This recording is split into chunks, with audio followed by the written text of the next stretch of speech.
Listo. Y ustedes van a empezar entonces a mirar cuál es el mejor año de esta compañía, el 1, el 2 o el 3. Entonces algunos dirán el año uno tiene una utilidad de 50, no creo que sea la respuesta correcta porque el año 2 tiene una mejor utilidad, que es una utilidad bruta de 56, más ingresos menos costos, es igual a... Y finalmente algunos de ustedes con un perfil de pronto más comercial dirán, no, para mí el mejor año es el año 3 porque fue en el que la compañía vendió más, vendió 120 millones de pesos. La respuesta correcta en este caso, si nos preguntan cuál es el mejor año de esta compañía, bueno, pues tenemos que responder que el mejor año de esta compañía es el año 2, pues porque la utilidad es la mejor utilidad, que es 56 y hasta ahora vamos sencillo. Esto a pesar de que hubo mejores ventas en el año 3, la utilidad más alta fue la utilidad del año 2. Entonces, sencillo, ingresos menos costos es igual a utilidad bruta y el mejor año de esta compañía es el año 2. Los de finanzas más avanzadas aguanten un poquito. Esto se pone un poquito más difícil después, pero por ahora, mientras vamos calentando motores, ingresos menos costos igual a utilidad bruta y vamos a empezar con un primer indicador financiero. Recuerden que nosotros en de este bootcamp vamos a hablar de indicadores financieros y flujo de caja. Entonces la primera fórmula que nosotros vamos a mirar es utilidad bruta dividido ingresos operacionales, el famoso margen bruto. En ese caso, nosotros en el año 2 con una utilidad bruta de 56 y unas ventas de 110, tenemos que efectivamente el mejor año es el 2, tanto en marginalidad porcentual como en dinero, tanto en valor porcentual como en dinero. Y este primer análisis que nosotros estamos haciendo, según el cual comparamos 56 contra 110, lo recordarán ustedes, se conoce como análisis vertical. ¿Por qué análisis vertical? Pues porque vamos de arriba hacia abajo. Entonces, ¿cómo se interpreta este margen bruto? Este margen bruto se interpreta como por cada 100 pesos vendidos me quedan 50 pesos después de restar los costos, por cada 100 pesos vendidos me quedan 50,9 pesos y por cada 100 pesos vendidos me quedan 37,5 pesos.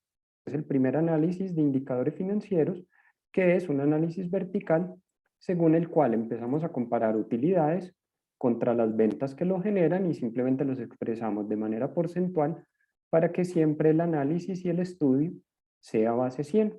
Entonces un margen bruto nos muestra por cada 100 pesos vendidos cuánto me queda de utilidad luego de restar los costos. ¿Eso qué quiere decir? Eso quiere decir que nosotros todo el tiempo nos estamos preguntando qué queremos con los márgenes. ¿Vamos a querer que los márgenes aumenten o vamos a querer que los márgenes disminuyan? Y aquí pues la respuesta es bastante obvia.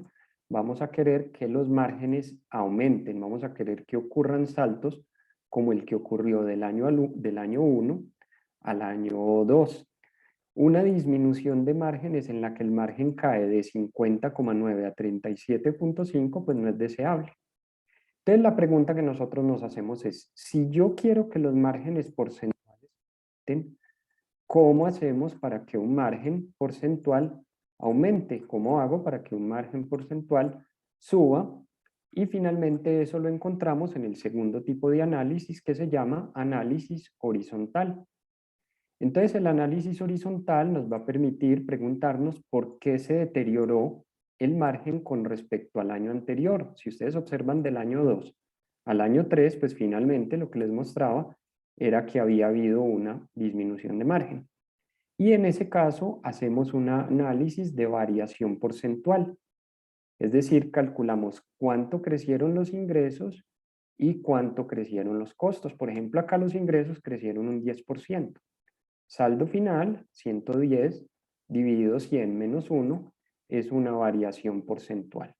En este aspecto, lo que nosotros hacemos con el análisis horizontal es simplemente mirar que los ingresos sí estén creciendo en una proporción superior a lo que están creciendo los egresos. Por ejemplo, en el año 2 los ingresos crecen un 10, mientras los costos crecen un 8. Siempre que los ingresos crezcan en una proporción porcentual superior a lo que crecen los costos, los márgenes suben. Y todo lo contrario, siempre que los ingresos crezcan en una proporción inferior a lo que crecen los ingresos, los márgenes bajan. Entonces, este análisis horizontal, así como el horizonte, un análisis de variaciones, tiene una ventaja muy importante. Cualquier no financiero que sepa calcular una variación porcentual puede defenderse dentro del mundo de las finanzas. Miren que el análisis horizontal es un análisis que invita a la gente de otras profesiones a que se sientan cómodos en una presentación de resultados. Entonces les voy a contar dos anécdotas. Una primera anécdota, en una junta directiva me acompaña, una de las juntas directivas a las que yo asisto, me acompaña una persona de profesión odontólogo. Entonces, esa persona que es odontólogo es no financiero por definición, pero esa persona sabe que los ingresos tienen que crecer más que los egresos. Entonces, para mí es muy fácil asistir a esa junta directiva porque todas las preguntas las hace el odontólogo. Y el odontólogo le empieza a preguntar al gerente de la compañía, lo interrumpe durante su presentación y le dice, ¿por qué X gasto creció en un 20%? Y cuando yo observo me doy cuenta que ese gasto que él está preguntando, como en este ejemplo 38,9, creció más que lo que crecieron los ingresos. Entonces, en ese aspecto yo, que soy el financiero de la junta, pues no tengo que participar porque el análisis horizontal y la interpretación del análisis horizontal la está realizando esa persona de profesión odontólogo. Entonces, las personas tengan que manejar su propia compañía, pues la invitación es que realicen un análisis horizontal, que es simplemente mirar porcentualmente qué tanto crecen los ingresos versus lo que crecen los egresos, y el objetivo siempre va a ser, tanto en presupuestación como en análisis financiero, medir que los ingresos crezcan en una proporción superior a los costos con el objetivo de aumentar un margen de rentabilidad. Voy a contar otra anécdota. La fórmula que yo utilizo para variaciones es saldo final dividido saldo inicial menos 1, y esta es mi fórmula de variación porcentual. Y una vez tuve un estudiante que me decía que ella utilizaba saldo final menos saldo inicial y que esta era dividido saldo inicial y que esta era su forma de calcular una variación. Pues no sé qué tanto recordarán ustedes álgebra del colegio, pero finalmente estas dos son exactamente la ecuación. La que yo me memorizo y siempre utilizo en todas las clases es saldo final dividido saldo inicial menos 1. Esto es un análisis fácil de hacer, es un análisis muy potente y es un análisis según el cual nosotros podemos construir presupuestos, haciendo presupuestos en los cuales los ingresos crezcan más que lo que crecen los costos y los gastos del próximo año. Y finalmente podemos hacer un análisis mensual o cada 2 meses de periodicidad, según el cual nos muestren los ingresos que tanto están creciendo por encima de los egresos, con el objetivo de que el margen aumente. Si vamos a incrementar un costo y un gasto por encima de lo que vamos a crecer los ingresos, pues es importante que tengamos una preaprobación de junta o una preaprobación del órgano de dirección, en el cual nosotros digamos, miren, los ingresos van a crecer un 38,9, pero es porque vamos a mejorar la calidad. Ejemplo, los ingresos van a crecer un 9,1, los costos van a crecer un 38,9, pero porque nuestra estrategia es X, Y y Z. La segunda anécdota que les iba a contar no era la de la que algebraicamente es todo lo mismo. La segunda anécdota que les iba a contar era en una ocasión que una empresa muy pequeña decidió que iba a empezar a simular tener una junta directiva. Entonces estábamos en una mesa, en un restaurante, y me invitaron a simular como si yo fuera miembro de junta directiva. Entonces aquí, en este dibujo que estoy haciendo por aquí en la parte izquierda, se sentó la persona de contabilidad, acá se sentó el fundador, acá se sentó el hijo del fundador, y por aquí llegué yo a simular mi rol como miembro de junta directiva. Entonces, ¿qué pasó? Empezaron a presentar los resultados y yo dije, bueno, los resultados financieros no tenían el análisis horizontal, análisis muy potente en gestión de resultados financieros. Entonces yo les dije, necesito que para la próxima junta simulada, para la próxima simulación de junta, necesito que me traigan un análisis horizontal. Resulta que sí me trajeron un análisis horizontal, la junta que ocurrió un mes después, pero me trajeron para cada restaurante, para cada sede me trajeron un análisis horizontal en el que comparaban abril del año pasado contra abril del año pasado, pero en cada una de las sedes. No me estaba mostrando el análisis horizontal de toda la compañía, y yo lo que quería mirar era lo que les mostré a ustedes en estos primeros 5 o 10 minutos. Yo lo que quería ver era que los ingresos fueran creciendo en una proporción muy superior a lo que crecen los costos e incluso a lo que crecen los gastos de administración, porque teóricamente los gastos de administración deberían en una proporción inferior. Entonces yo levanté la mano y dije, para la próxima junta simulada, yo quiero que por favor ustedes me traigan el análisis horizontal, pero para toda la compañía. Entonces, adelanten un mes y hacemos la segunda junta de simulación y me traen toda la compañía, el análisis horizontal, pero abril del año pasado contra abril del año que estábamos en curso. Eso fue como en 2015 contra 2016. Entonces, en ese aspecto, la persona de contabilidad me empezó a decir, mire, es que no son comparables, porque Semana Santa este año cayó por fuera de abril y en este año sí cayó en abril. Lo que yo le dije es, mire, lo que yo voy a necesitar de ahora en adelante es que vamos a coger el año corrido, el año acumulado. Vamos a coger el año acumulado y vamos a hacer, usted me va a presentar la información en adelante, los ingresos, los costos y los gastos de toda la compañía. Entonces esta persona me dijo, listo, yo se lo traigo a la otra sede. No entiendo por qué, porque este y este no son comparables, porque nosotros vamos a tener cada año muchos más puntos de venta. Y yo le dije, no importa. Yo quiero ver que los ingresos crezcan más que los costos y los gastos.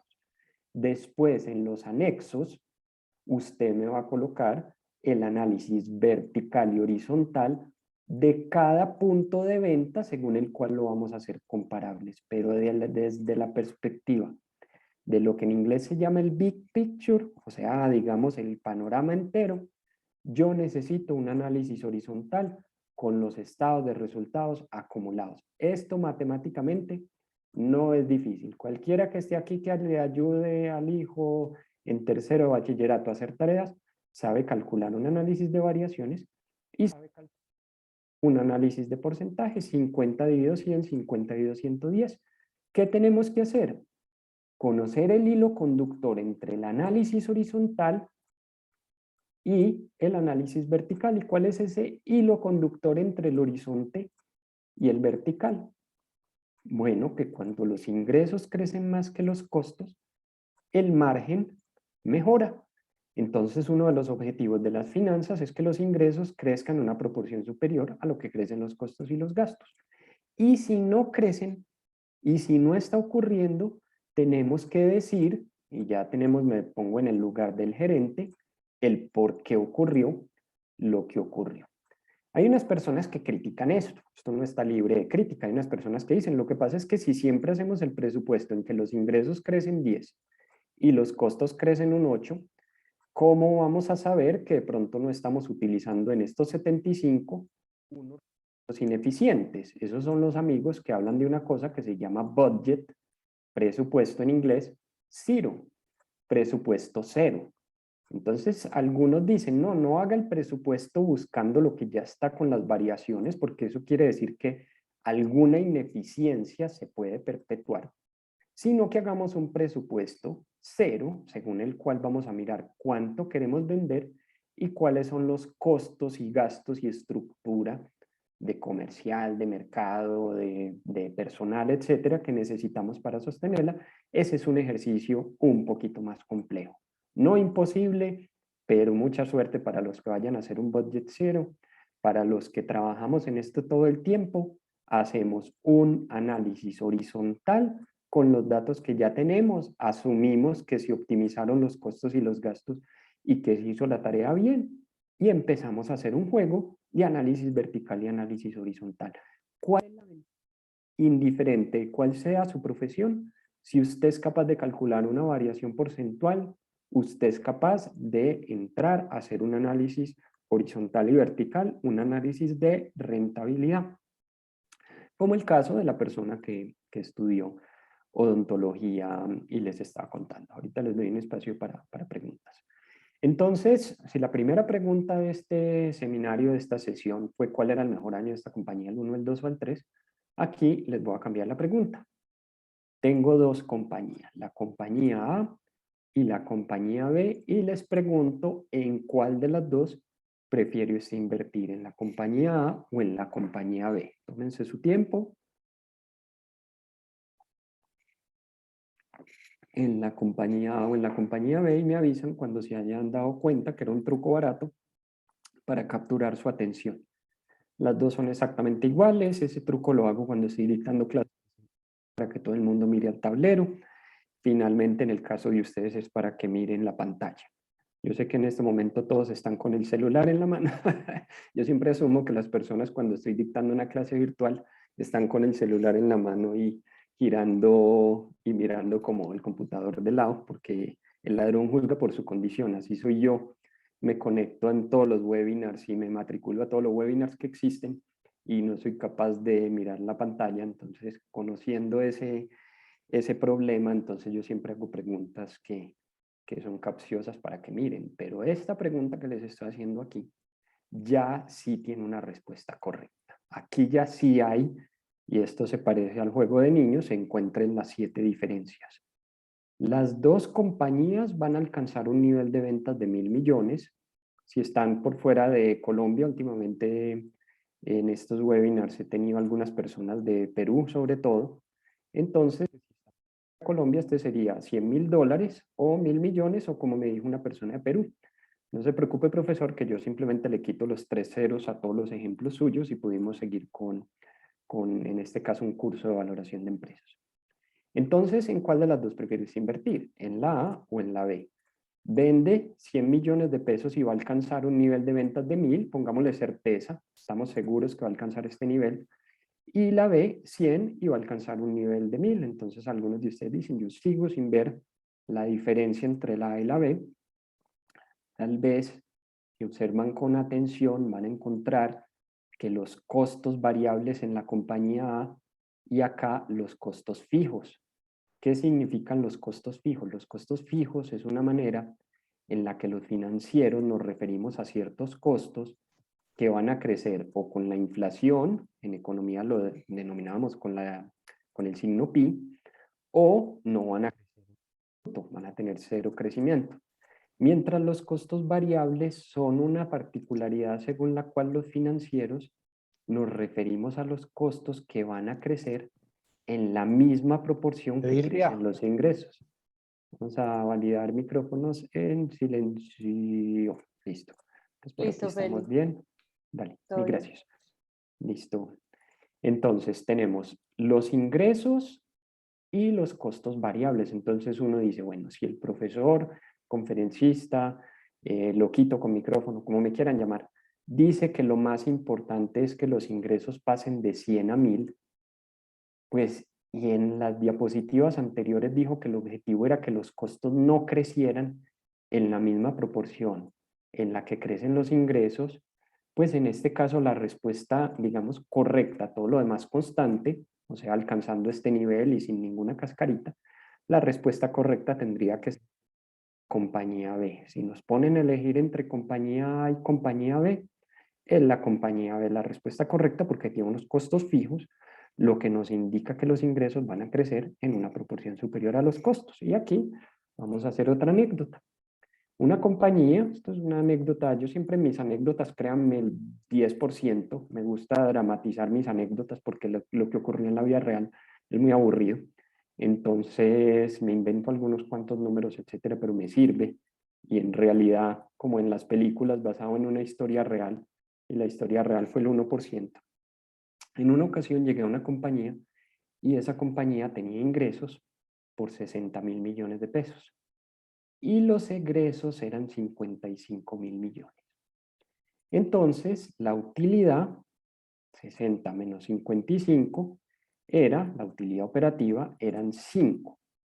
Entonces, ¿qué ocurrió? Teníamos una utilidad de 5 y les dije, miren, crezcan a una tasa del 10% anual. Les hice ese plan.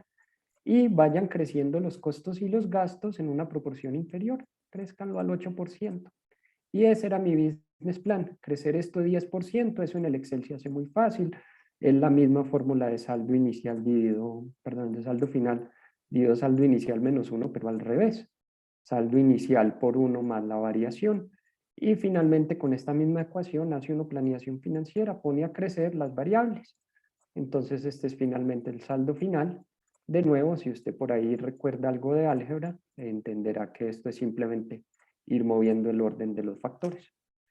Entonces resulta que cuando volví 2, 3 años después, resulta que esto había crecido un 30%. Y el 30% de 60, 6 por 3, 18, fue que los ingresos crecieron en 78.000 millones más, 30%. Creo que en un año, el crecimiento en todo caso iba lejísimos de mi meta del 10%. Entonces yo me alegré, porque yo dije, bueno, no me obedecieron, pero pues el objetivo de un consultor no es que los clientes lo obedezcan, es que los clientes aprendan, que los clientes entiendan lo que están haciendo. Cuando voy a mirar los costos y los gastos, porque yo dije, esta gente debe estar generando mucho dinero ya para haber vendido 78, pues resulta que los costos y los gastos fueron 73. Entonces la utilidad fue el mismo 5. Y yo me empecé a preguntar, pero es que el objetivo era que los ingresos crecieran y pues no todos los costos tienen que crecer exactamente en la misma proporción. Entonces yo empecé a preguntar uno por uno. Empecé a preguntar los medicamentos. Entonces ellos me dijeron, los medicamentos crecieron porque pues crecimos en personas. Entonces yo dije, el personal médico, personal de enfermería, personal médico, crecieron porque crecíamos en ventas que nos obligan a tener personal de enfermería, según el personal de camas, etc. Servicios públicos crecieron porque entre más personas atendamos, pues más tiempo necesitamos tener los servicios públicos funcionando. Entonces, por aquí pregunté yo, y yo, bueno, por lo menos me voy para uno de los gastos fijos, por lo menos los gastos de administración. Entonces ellos me dijeron, crecieron, porque tuvimos que mejorar todo el personal de facturación y todo el personal de recepción. Entonces a mí se me estaban acabando las ideas. Y yo les dije, bueno, por lo menos el arriendo. Y ellos llegaron y me dijeron, ¿usted ve? Me hicieron asomar por la ventana, ¿usted ve esa casa que está allá abajo? Yo pregunté, sí, sí la veo. Ellos me dijeron, esa casa ya es de nosotros. La tuvimos que arrendar para mover el archivo, para abrir más espacio asistencial. Conclusión, todos los costos y gastos de ese negocio fueron variables. Unos años después, la historia tuvo final feliz porque unos años después sí lograron empezar por fin economías de escala en compras y ahí sí empezaron a diluir los costos fijos. Diluir los costos fijos, piensen ustedes, si en un balde diluyen una gotica de Magistral. No sé, para los que nunca hayan visto fútbol, Magistral es un detergente argentino con una gotica de Magistral. Entonces la gotica de Magistral se diluye en el agua. Entonces diluir un costo fijo es lo mismo que se diluya en el agua cuando nosotros crecemos. Los ingresos, que se diluyan esos gastos fijos, que con el mismo gerente atendamos 7 sedes, que con las mismas personas crezcamos, que con los mismos intereses que le paguemos a Finactiva, no mentiras, con los mismos intereses que le paguemos al banco, nosotros invirtamos en proyectos y disparemos los ingresos, que nosotros con la misma sede podamos crecer comercialmente. Eso es lo que se conoce como dilución de costos. Eso tampoco está libre de controversia. Hay una frase en banca de inversión que dice, no hay costos más variables que los fijos, porque cuando usted le empieza a ir bien, pues usted empieza a decir, crezcamos, contratemos 2, 3 asistentes más, subamos los salarios, el equipo contable pues ya merece más personas porque están trabajando mucho. Entonces nosotros desde la estructura teórica tratamos de proyectar unos costos fijos, pero nosotros siempre somos conscientes que en realidad los costos fijos se llaman costos semifijos o escalonados, porque muchas veces tensionamos la pita si empezamos con las mismas 3 personas a crecer y crecer y crecer la compañía. Y que esto lo digamos los que somos emprendedores. Los que somos emprendedores sabemos que nos llega una solicitud de la persona de contabilidad y nos dice que tenemos que hacer nómina electrónica y nosotros somos solos, nos toca buscar en Google qué es la nómina electrónica. tributario y nos toca buscar todo en Google, porque nosotros, si ustedes son como yo, solopreneurs, o sea, emprendedores que todo lo hacemos solo, llámenlo, por ejemplo, bootstrapping, amarrarse las botas, pues nosotros sabemos que cualquier cosa que nos digan no la podemos delegar, sino que nos toca buscar en Google y algún día decimos como, bueno, qué bueno sería tener una o dos personas para yo poderme enfocar realmente en el core, en el núcleo del negocio. Entonces, cuando nos ponen a escoger la A y la B, hay unos de ustedes que dirán, yo todavía no entiendo por qué la A no era, si yo escogí la A. Afortunadamente nadie me escuchó. Bueno, en ese caso, pues la A vamos a colocar 100 y crece a 1000. Los costos pesan el 80%. Este también es un análisis vertical. Miren que es un análisis que se mueve en esa dirección. Y finalmente el margen bruto permanece constante. No quiere decir que le fue mal.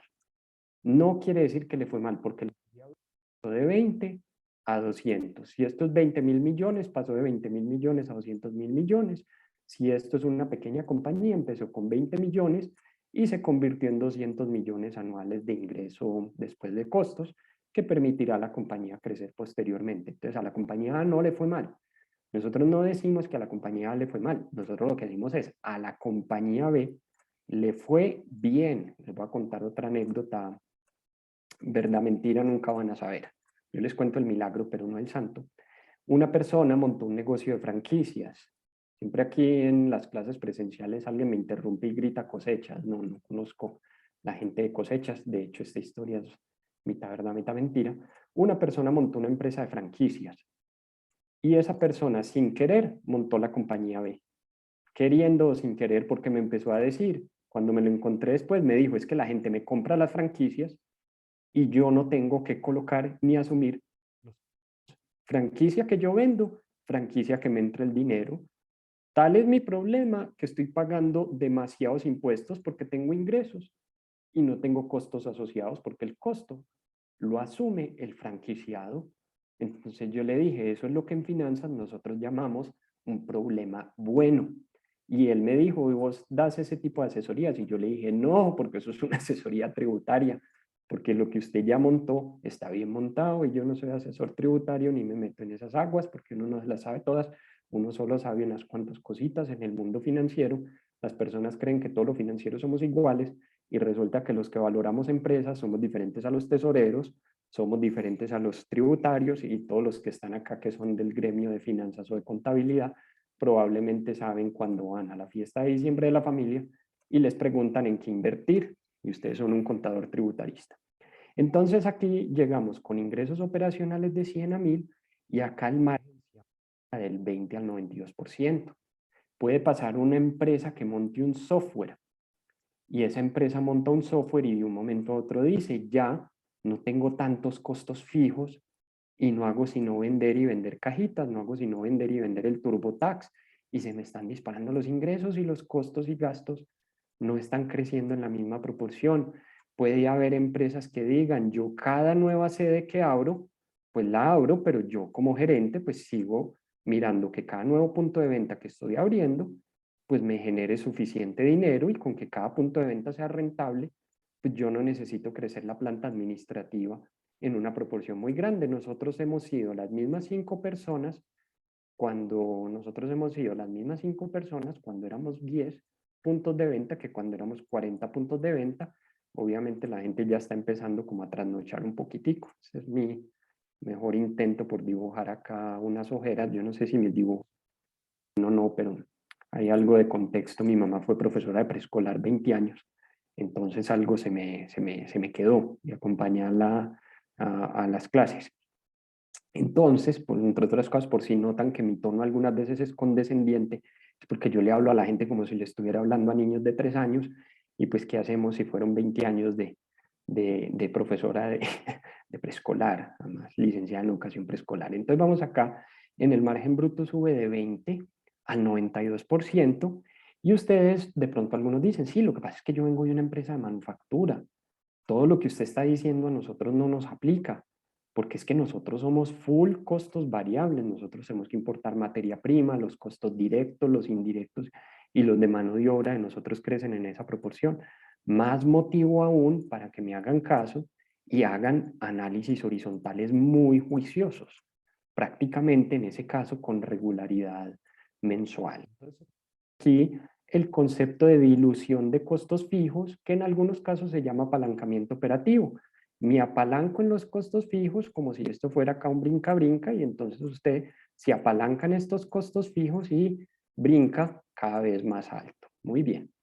Entonces ya tenemos el margen bruto, tenemos la estructura gráfica de la compañía A, los ingresos 1000 y los costos 800 y tenemos la estructura B, en lo cual esta brecha se va ampliando a medida que la compañía va creciendo. Entonces ustedes me dicen, lo que pasa es que todo eso está muy bonito, pero pues yo quería algo práctico, yo no quería algo tan teórico para este lunes después de Semana Santa de 4 a 5 de la tarde. Yo no dormí siesta, estoy cansado y no quería teoría. Bueno, vamos a la práctica. Mark Zuckerberg fundó, y me imagino que todos acá se vieron la red social, y si no, pues ¿qué están esperando? Ya con 70 plataformas de streaming que hay, imposible que no estén alguna.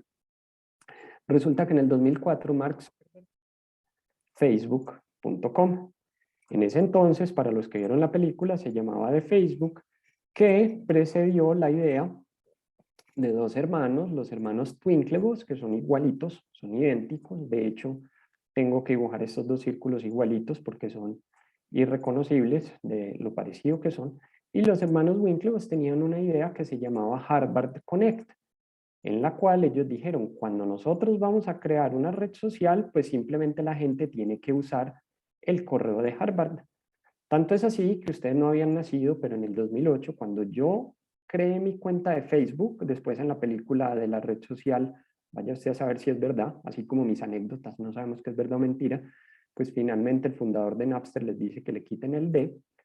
Pues entonces, cuando yo fui a crear Facebook en el 2008, me tocó crearlo con un correo .edu, porque me pidió Facebook un correo .edu para poder ingresar y yo pensé, ID MySpace, yo dije, ve, esta red social se ve que debe ser entonces es como para estudiantes. No entendí muy bien la diferencia entre las redes sociales que ya existían. La favorita mía era High Five, pero como les digo, ustedes no habían nacido. Entonces que algunos de ustedes deben estar diciendo, yo soy mayor que usted. En cualquier caso no tiene mucho que ver con la historia.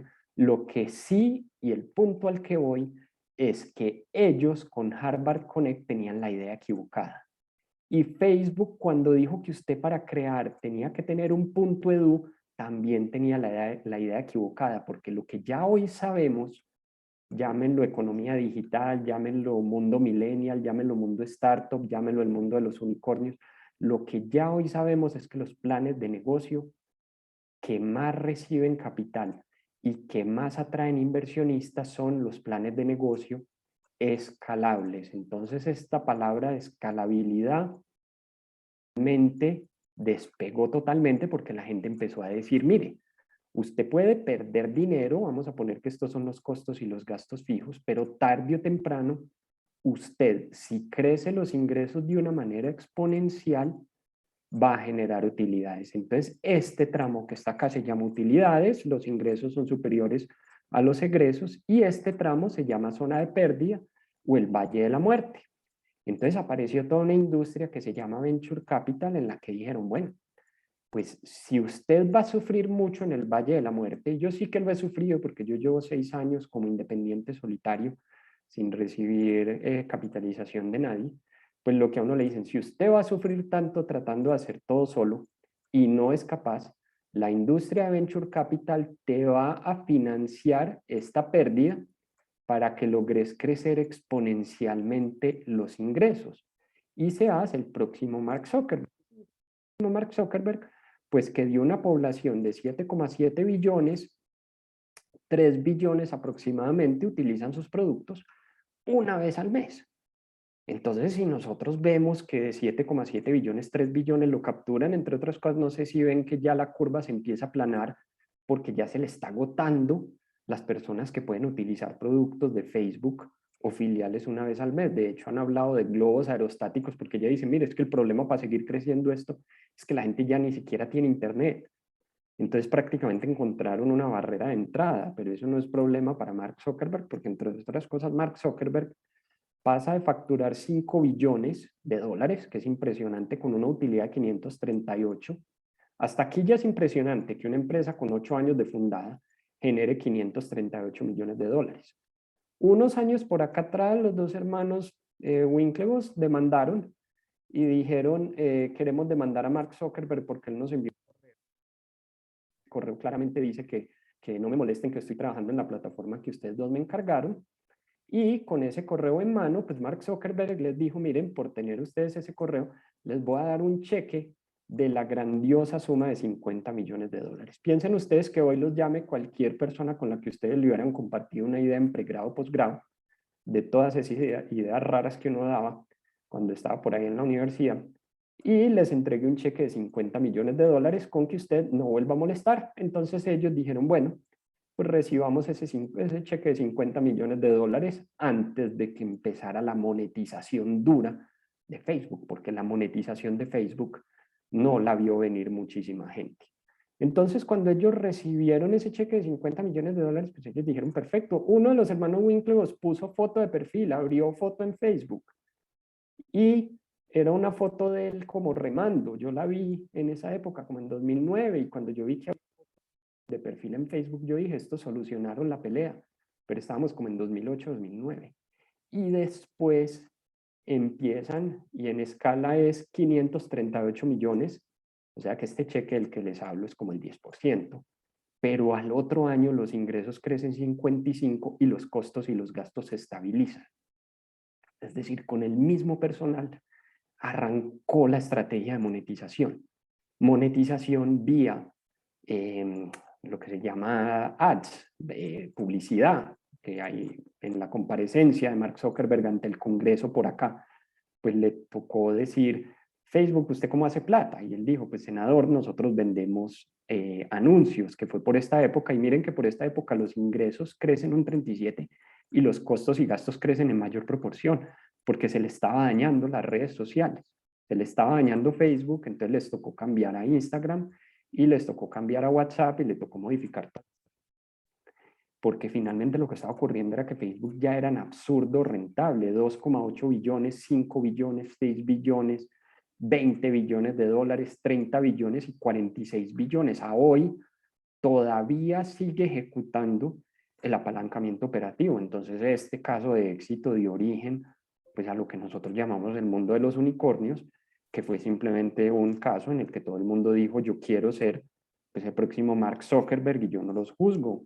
En el eje cafetero, pues ya no quieren tener una finca cafetera, ya quieren tener un emprendimiento tecnológico, pues porque acá lo que estamos viendo es que los ingresos crecen en lo que se conoce una serie exponencial. Recuerden ustedes que nuestro cerebro está pensado para series lineales, 1, 2, 3, 4, 5, 6, pero resulta que el Excel y la calculadora financiera está pensada para series exponenciales, no para series lineales, y esto finalmente es lo que genera ese boom dentro de Colombia. Estaríamos hablando del caso Rappi y de todo el boom que ha habido de levantamiento de capital en el ecosistema latinoamericano, porque resulta que ya lo importante no es en qué lugar nació el emprendedor, sino puede trabajar desde cualquier parte, suena un cliché digital, pero ya lo importante es quién es el equipo de trabajo, quiénes son los emprendedores que están detrás de la idea, porque es muy fácil ya, si el emprendedor nació aquí,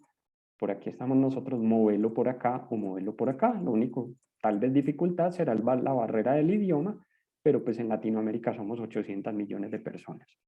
Entonces miren una compañía que logra una utilidad de 46 billones, fundada solo en el 2004, claro.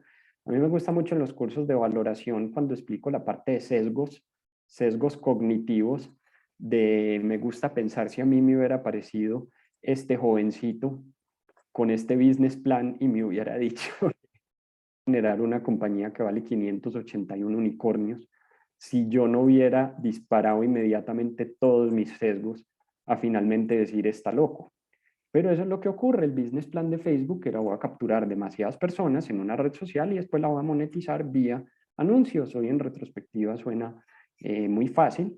Si nosotros compramos o vendemos el 25% de Facebook con esos 100 billones de dólares, pónganle un poquito más, 120, 130 billones de dólares, pues Mark Zuckerberg puede comprar Ecopetrol, Bancolombia, Sura, todo el grupo Empresarial Antioqueño, Empresa de Energía de Bogotá, El Éxito, y mi firma de consultoría es un pixelcito acá que ya pues por escala relativa no cabe, pero por aquí diría, aquí está usted. Entonces por eso, y para volver a una escala terrenal, volvamos a hacerle suma a este pixelcito donde me muevo yo y nos movemos todos los mortales, pues finalmente entonces nosotros volvemos a la conclusión principal de esta sesión, y es los ingresos tienen que crecer más de que lo que crecen los costos y los gastos desde la perspectiva de las finanzas de manera sostenible y balanceada, que sería lo que se llama Balance Scorecard, que entre otras cosas cuando alguien tradujo el nombre de Balance Scorecard, que es una libreta de calificaciones balanceada, pues lo tradujo de manera terrible, porque lo tradujo cuadro de mando integrado, le mató la palabra clave que era balanceada. Uno muchas veces sabe que cuando se le arregla una variable se le daña la otra, especialmente los que estén acá en Startup saben que si ahorran en algo, pues después por ahí le brinca operacionalmente alguna que otra liebre.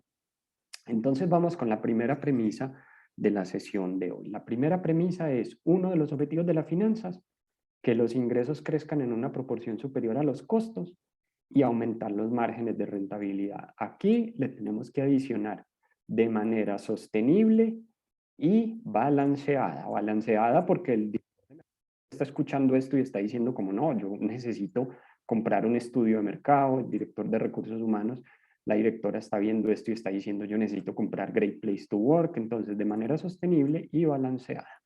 ¿Quién es la persona que balancea todas estas métricas? Porque yo estoy sesgado, yo soy el financiero. Pues la persona que balancea todas estas métricas es el gerente general, la persona que está en el tope del organigrama, ¿cierto? Muy bien.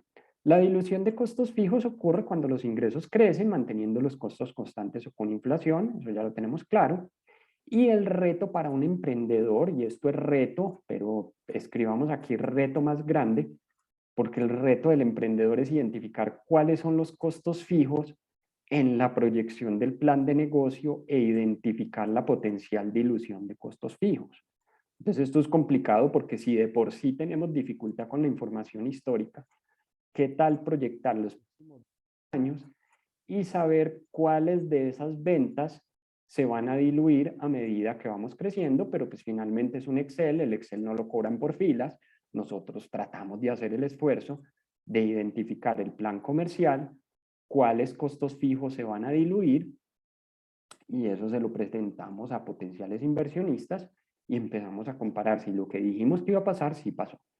Algunos dicen, no, yo no soy capaz, yo no le creo que usted sea capaz de proyectar cuáles son los costos fijos en una compañía que va a pasar de ser así de pequeña a así de grande, que volvemos a los inversionistas tipo Venture Capital. Los inversionistas tipo Venture Capital nos dicen, crezca usted las ventas, que todo lo demás, es decir, la dilución de los costos fijos, se va a dar cuando consideremos que sea el momento perfecto. ¿Listo? Ese es un esquema y podemos estar de acuerdo. Vamos a crecer las ventas y vamos a ver si los costos fijos en el tiempo se diluyen. Pero lo que nosotros, los que trabajamos en valoración, decimos es yo no puedo hacer eso. Yo no puedo simplemente decir que como las ventas se van a duplicar o triplicar cada año o cada mes, pues entonces yo voy a asumir que los costos fijos se van a diluir, porque qué tal que yo esté vendiendo por 95 pesos lo que cuesta 100 pesos y cada vez que vaya creciendo la pérdida se me dispare a medida que vaya vendiendo la pérdida se vaya ampliando y en vez de ocurrir lo de la compañía B, que es el objetivo, que los ingresos suban y los costos permanezcan constantes, ¿qué tal que yo sin darme cuenta cada unidad que esté vendiendo, cada sede que esté abriendo, esté perdiendo por sede y resulta que esta gráfica nunca, estos son los egresos, los costos y los gastos fijos o variables como los quieran llamar, nunca vayan a hacer este movimiento hacia arriba.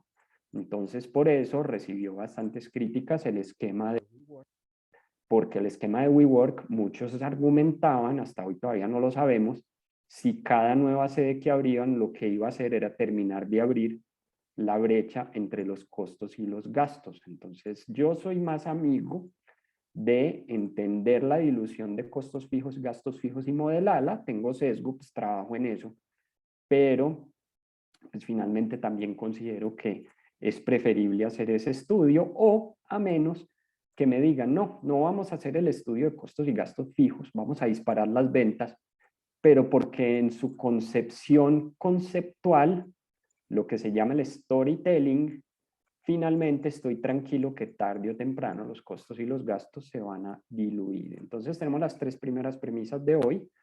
Vamos para otra premisa muy importante. La otra premisa muy importante, ya vimos indicadores financieros, que es análisis vertical y análisis horizontal. Vamos a pasar a otra premisa, que es la gestión de flujo de caja. Y la gestión de flujo de caja pasa por entender un concepto contable que se conoce como el CAPEX, el CAPEX, el famoso CAPEX, que es la combinación de capital, expenditures, las tres primeras letras, capital, expenditures es simplemente egresos de capital. Entonces resulta que una compañía invierte 10.000 millones y esto gira el cheque, 10.000 millones en una bodega. Finalmente esa compañía gira el cheque y cuando van a buscar el estado de resultados, conocido en mi generación como pérdidas y ganancias PIG, lo cambian con el 2012-2013, pues finalmente no encuentran los 10.000 millones de pesos. Sí van a encontrar todos los años que sigue una depreciación por 1.000 millones. Entonces resulta que nosotros los financieros le damos mucha más importancia al CAPEX, la inversión en propiedad, planta de equipo y flujo efectivo, que a la depreciación del estado de resultados. Piénsenlo ustedes, como ese dicho, Coca-Cola mata tinto. La Coca-Cola, es decir, usted toma Coca-Cola si tiene la opción para elegir entre Coca-Cola y tinto.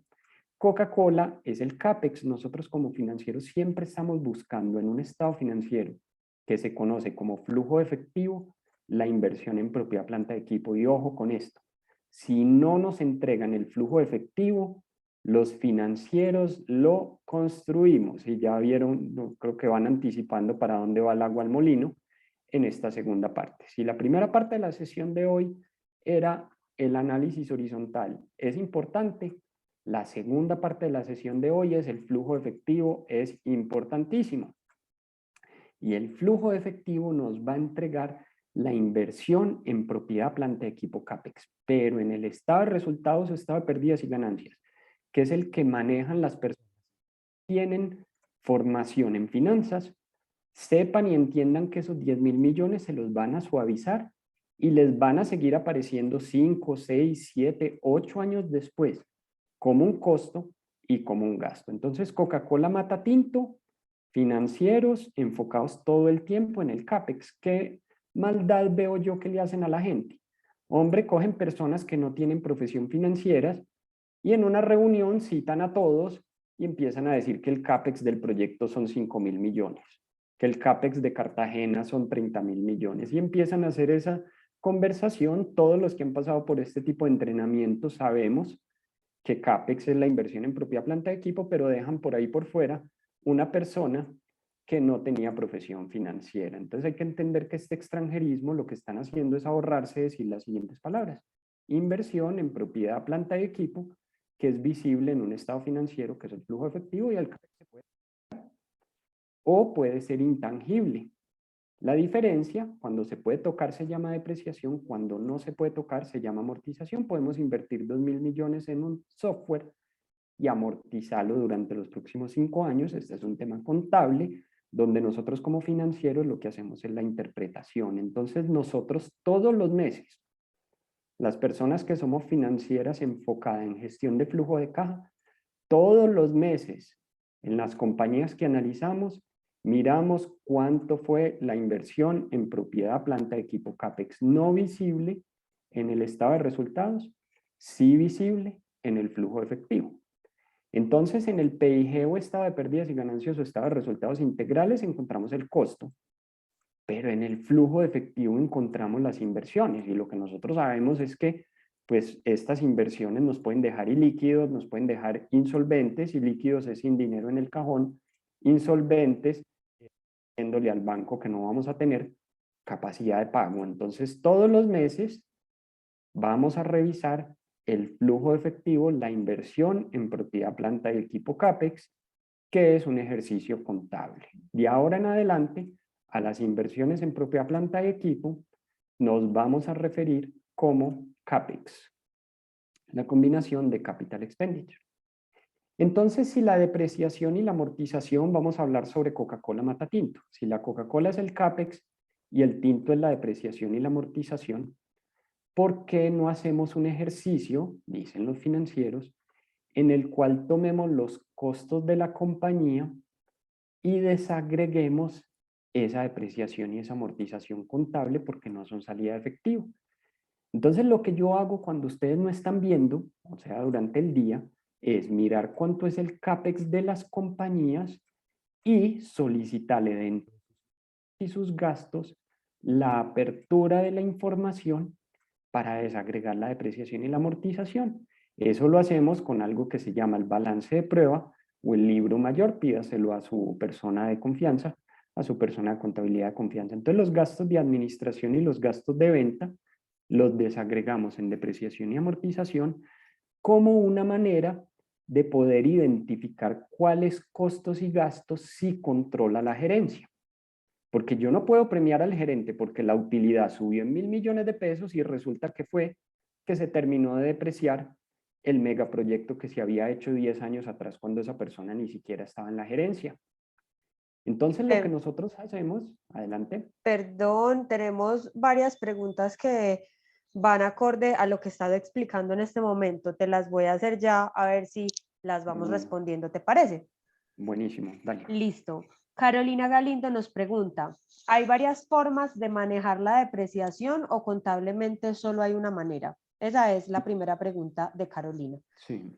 Y la segunda ¿es sugerible el alquiler de equipo de cómputo como lo están haciendo algunas compañías para evitar la depreciación? Listo, Nos hace perfecto. estas dos preguntas, Carolina. Listo. Y bueno, Carolina, entonces, una de las preguntas, varias formas de manejar la depreciación, esa pregunta es de contabilidad. Entonces, hay varias formas: vida útil del activo, métodos acelerados de depreciación. Yo solo enseño línea recta, que es 10.000, y si va a durar 10 años, lo dividimos entre 10. Pero la pregunta es más de contabilidad, en donde prácticamente es una clase entera de métodos de depreciación, doble suma de dígito, método acelerado, y se nos irían aquí casi que las 2 horas en esta. Entonces esta te la quedo de pregunta. Ahorita, cuando terminemos, les voy a mostrar un video de YouTube en el cual explico la diferencia entre alquilar, hacer renting y depreciar, tal cual está acá. En ese video de YouTube explico esa diferencia porque me la hacen mucho, entonces no me quiero desviar mucho en estos temas de pronto de contabilidad. Entonces la primera, método de depreciación en línea recta acelerada, pregunta más de contabilidad. Y la segunda, la respuesta ahorita les muestro, no me dejen olvidar, el link de YouTube en el cual tengo una explicación con un video de 5 minutos explicando esa diferencia. Por aquí si nos pregunta John Muñoz, ¿las inversiones son solo el activos? Si realmente solo se tiene en cuenta el costo de venta, si realmente no hay CAPEX. Yo conozco empresas donde no hay inversión en propiedad, planta de equipo, todo lo alquilan, muy en línea con la pregunta de Carolina. El CAPEX, la clasificación de inversión en propiedad, planta de equipo, nosotros la consideramos de la siguiente manera: o aumenta la vida útil del activo o aumenta la capacidad. Pero nosotros como financieros no somos, ojo con esto que va muy en línea con la pregunta de Johnny y de Carolina, nosotros, y ustedes recordarán un sistema, la definición de un sistema es input, procesamiento y output. Nosotros no somos los que generamos los inputs. Las personas que generan los inputs son en la compañía todo el equipo contable. Nosotros como financieros, en lo que estamos enfocados acá, estamos es procesando y revisando esa información. Nos enfocamos es en el output y en el procesamiento. Toda la construcción de los estados financieros contables, conseguir toda esta información, levantar y documentar toda esta información, es responsabilidad de los equipos contables que nos van a entregar a nosotros los estados financieros para que nosotros procedamos al procesamiento Y parte de ese procesamiento es lo que les estoy contando. Vamos, por ejemplo, al concepto del EBITDA. Nosotros tomamos los ingresos operacionales menos los costos y los gastos de venta gestionables, es decir, los que excluyen la depreciación y la amortización. Y esta depreciación y esta amortización contable, ese deterioro de la propia planta de equipo, los enviamos a la parte inferior de la tabla. De esta manera la gerencia puede mirar unos ingresos, unos costos y unos gastos que sí controla. La depreciación y la amortización, que son el recuerdo de CAPEX de años anteriores, pues no los controla. Entonces lo que nosotros como financieros hacemos, cuando ustedes no están mirando, ojo, como financieros, es que tomamos la depreciación y la amortización y en equipo con el grupo contable creamos una reorganización de los estados financieros para incluir acá un subtotal que se conoce como el EBITDA.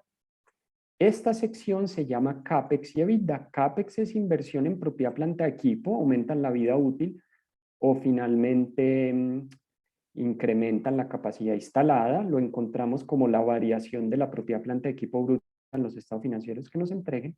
Y el EBITDA, que es una construcción que hacemos en equipo con el equipo contable, con el grupo contable, valga la redundancia, en donde encontramos los ingresos menos los costos menos los gastos y llegamos a este subtotal que es absurdamente popular. Se conoce como EBITDA, este subtotal 2. Este subtotal 2, luego le restamos la depreciación y la amortización y llegamos a la utilidad operativa. Este debe coincidir con este. Y entonces, cuando ustedes no están viendo, es construir el estado de resultados de esta manera que está acá. Yo le entrego a la persona a la que le estoy interpretando o diagnosticando su compañía, los ingresos, los costos, excluyendo la depreciación y la amortización, haciéndole esta depuración contable de la depreciación y la amortización, enviándola a este tramo que está acá. Y finalmente le presento cuáles son sus ingresos operacionales, menos su costo de ventas, menos sus gastos de administración y sus gastos de venta, excluyendo el efecto contable de la depreciación y la amortización, y llego a un concepto que se llama el EBITDA, que es una utilidad antes, before significa la letra B, antes de que usted proceda a restarle el interest, antes de que usted proceda a restarle los impuestos, que acá se conoce como tax en inglés, y antes de que usted proceda a restarle la depreciación y la amortización.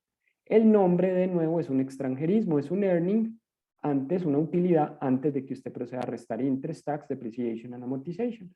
¿Por qué no en español? En español se llamaría UAIDA, entonces suena un poco extraño.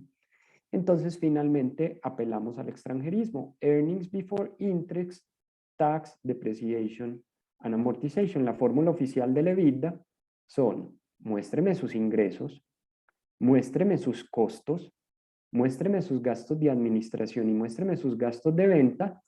Déjeme por fuera la depreciación y la amortización porque yo ya estudié el CAPEX en una etapa previa y finalmente entonces ese es el ejercicio que yo estoy haciendo, el EBITDA. Entonces ustedes dicen, bueno, ¿y el EBITDA para qué tenemos que trabajar el concepto de EBITDA? Primero, es absurdamente popular, uno de los conceptos más populares es el concepto del EBITDA. Es una utilidad que excluye el interés, los impuestos, la depreciación y la amortización. Entonces, cuando nosotros estamos asesorando startups o analizando startups, pues lo primero que tenemos que pensar es, uno, ¿tiene EBITDA positivo? O sea, ingresos menos costos y gastos operacionales positivo. Si no tiene EBITDA positivo, ¿cuál es el camino? Lo que se llama el path to profitability. Muéstreme el camino hacia su EBITDA positivo, path to profitability, donde podemos combinarlo entonces con un camino en el cual se van a diluir los costos y los gastos. Si tenemos una compañía, finalmente, que es una empresa en marcha, entonces el objetivo desde la perspectiva de las finanzas es incrementar su EBITDA. La fórmula, se la repito, ingresos menos costos menos gastos. Eso suena entonces bastante obvio, que si tengo ingresos menos costos y gastos como una fórmula financiera, uno de los objetivos va a ser incrementar. Ahora, con respecto a la gestión de flujo de caja, una vez yo tengo el EBITDA, o sea, ingresos menos costos y gastos, pues ese EBITDA tiene que ser superior a los intereses bancarios, a los intereses de los créditos que yo tengo, me tiene que alcanzar para pagar impuestos y me tiene que alcanzar, supongamos que queremos que la empresa crezca orgánicamente, es decir, sin capital externo de socios ni de bancos, me tiene que alcanzar para la inversión en propiedad, planta de equipo, CAPEX. Entonces, por eso es que nosotros sacamos el EBITDA, ingresos menos costos y gastos, excluyendo la depreciación y la amortización, y eso lo vamos a comparar contra los intereses, ese se llama indicador de cobertura, contra los impuestos y contra la inversión en propiedad, planta de equipo. ¿Por qué lo traje a colación en este bootcamp de financiero, en este bootcamp de Finactivo? Es probable que el emprendedor en algún momento de su historia reciba, yo creo que la probabilidad es muy alta, reciba una oferta de que le inviertan basado en un múltiplo EBITDA. Es decir, es probable que en algún momento de su historia, si ya logró el EBITDA positivo, le aparezca alguien que le diga, mire, su empresa es el EBITDA o la operación de su empresa es el EBITDA por un número de años, que es lo que se conoce como el múltiplo EBITDA en valoración. Entonces, si tenemos un emprendedor que no tiene claridad, ni si su EBITDA es positivo o negativo, no tiene claridad o no conoce sobre la metodología de múltiplos EBITDA, pues entonces cuando llegue a enfrentarse con una negociación, si el comprador es tipo fondo de capital privado y le empiezan a hacer preguntas y negociaciones sobre el EBITDA y el emprendedor, la emprendedora no tiene ni idea de lo que le están hablando, entonces va a quemar un cartuchito de... Entonces, por eso es muy importante que el emprendedor maneje el concepto del EBITDA. No es complicado, son los ingresos menos los costos y los gastos, validado entre un financiero y un contador. Y miren aquí lo que se llama la sombrilla del EBITDA, que es una gráfica muy popular del profesor Oscar León García. El profesor Oscar León García es un docente ubicado también acá en Medellín como yo, que ha escrito dos libros principales, uno que se llama Administración Financiera y otro Valoración, y en sus conferencias él siempre habla sobre la sombrilla de destinos del EBITDA, según la cual nosotros podemos gráficamente tomar el EBITDA de una empresa y mirar si es suficiente para cubrir la inversión en propiedad, planta, equipo, CAPEX, 50 menos 100 menos 10 menos 40, en este caso le coloqué un ejemplo de cero y esto es lo que se conoce en finanzas como gestión de flujo de caja. Este análisis que estamos haciendo acá, según el cual el EBITDA es capaz de cubrir la inversión en propiedad, planta, de equipo, los intereses y los impuestos en una fase muy inicial, porque todavía nos falta unos cuantos palitos de esta sombrilla, no muchos, pero unos palitos que les voy a explicar más adelante. No sé si tienen alguna duda adicional en este momento.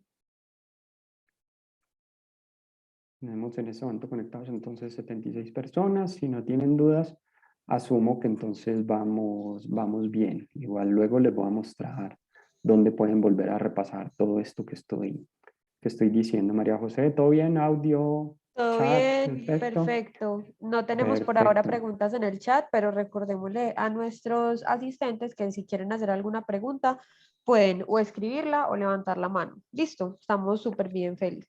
Listo, estamos negociados. Perfecto.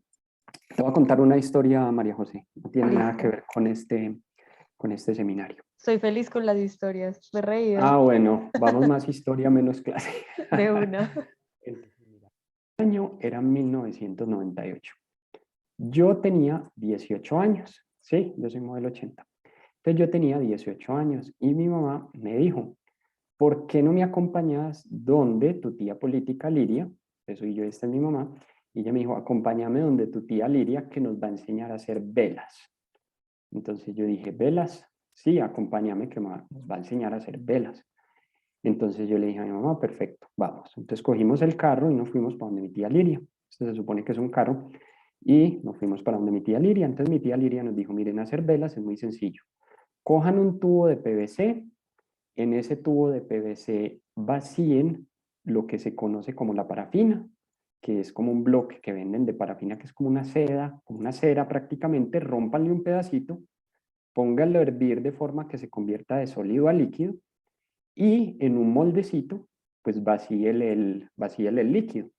Entonces, bueno, y la mechita. Entonces mi tía Lidia nos dijo, no se dice mechita, se dice pabilo. Primera corrección. Entonces nosotros dijimos, bueno, el pabilo. Y ella nos dijo, abran un huequito acá, coloquen un pabilo, que es la mechita, y dos palitos como de paleta, con un poquito de plastilina acá y un poquito de plastilina acá. Pues cuando ustedes vacíen el líquido, pues finalmente la mechita, el pabilo, para que seamos técnicos en el mundo de las velas, pues va a quedar funcionando, va a quedar perfecto. Entonces resulta que nos fuimos para la casa, cogimos un tubito de PVC, le hicimos un hueco por debajo, vaciamos la mezcla y para mi sorpresa, cuando se secó el tubo de PVC, la velita salió y hicimos en el mismo día, después de irnos para la mayorista a comprar todos los materiales, ácido esteárico por acá, no les voy a dar más secretos del oficio, hicimos la primera vela. Y finalmente mi mamá dijo, vamos a montar un negocio de velas, porque ella tiene su espíritu emprendedor, entonces cogió y empezó a pintar en cada vela un cuadro de óleo. Entonces, él era un cuadro de óleo, lo volvíamos a meter dentro de una ollita y, ¿verdad? Y finalmente montamos un emprendimiento que hasta hoy existe, que se llama Las Velas de Ángela, y la pueden buscar en Instagram y todo. Mi objetivo de dictar clases es simplemente para hacer esta publicidad. Mentiras. Entonces montamos la vela y montamos el negocio. Adelanten muchísimos años después, María José.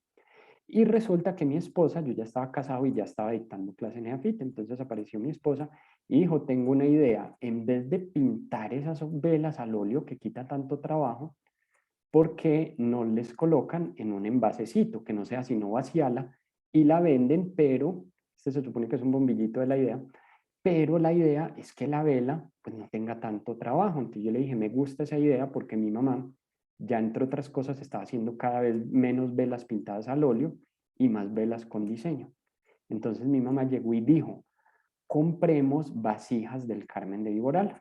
Para los que nos estén escuchando, que las vasijas del Carmen de Viboral creo que son patrimonio cultural de la región y por aquí tengo una diapositiva oculta con estas vasijitas. Entonces, si ustedes observan acá está la mechita. Miren el recuerdo en Facebook, hace 8 años. Entonces compramos estas vasijas, pero mi mamá, María José, me pidió el favor que fuera al Carmen de Viboral, a una vereda, a las 10 de la noche, a comprar las vasijas. Entonces ella me llamó y yo le dije, mamá, pero es que yo tengo clase hasta las 9 de la noche en ese entonces. Ella me dijo, vaya y compre esas velitas. Entonces yo le dije, pero ¿cuánto valen? Y ella me dijo, necesito que compres 30 velas por 5.000 pesos, lo que daba un gran total de 150.000. Entonces la pregunta que uno siempre le hace al personal diferente de las finanzas, esos 150.000 que yo tuve que salir a comprar a las 10 de la noche porque quedaba una hora de la universidad, ¿era salida de efectivo? La respuesta sí, no. La respuesta correcta es sí. Me tocó irme para el cajero de mi propia tarjetica, sacar 150.000 pesos de mi plata. Irme para el Carmen de Viboral. Como el sistema de costeos de nuestra empresa de velas era deficiente, no incorporamos peajes ni mi tiempo, pero lo pudimos haber hecho. La pregunta con la que yo corcho muchas personas queriendo o sin querer es, ¿estos 150.000 pesos son un costo,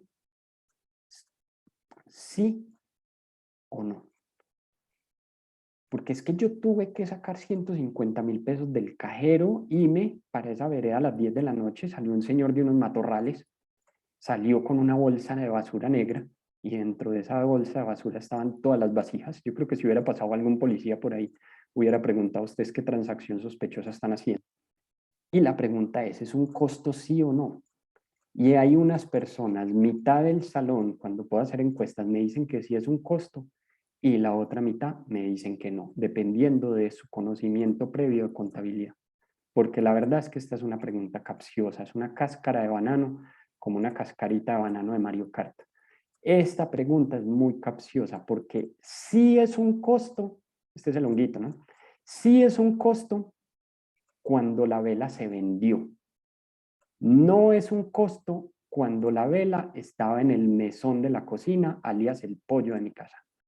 Cuando las vasijas, estos 150.000 que fueron salida de efectivo, estaban en mi casa, en el mesón de la cocina, eran inventario. En el momento en que salen de la cocina, esas velas se convierten en un costo. Finalmente, el negocio de las velas del Carmen de Viboral. ¿Por qué? Porque mi mamá me decía, es que yo con un bloque de parafina rompo un pedacito, 2.000 pesos me vale, 20.000 pesos me vale el bloque de parafina, creo que está contando el doble o el triple. Saco 2.000 y hago una de las velas grandes. En cambio, con la idea de ustedes, cada vasija me vale 5.000, incrementé el costo directo. Pero el mensaje no es ese. El mensaje es, extrapolen esos 150.000 pesos a una empresa en marcha. 150 millones, 200 millones de pesos, 1.000 millones de pesos. Contablemente, solo se registra el costo en una compañía cuando éste sale de la empresa. Probablemente ustedes recuerden una cosa que se llama LIFO, Last In First Out en inglés, o Webs o Pepsi.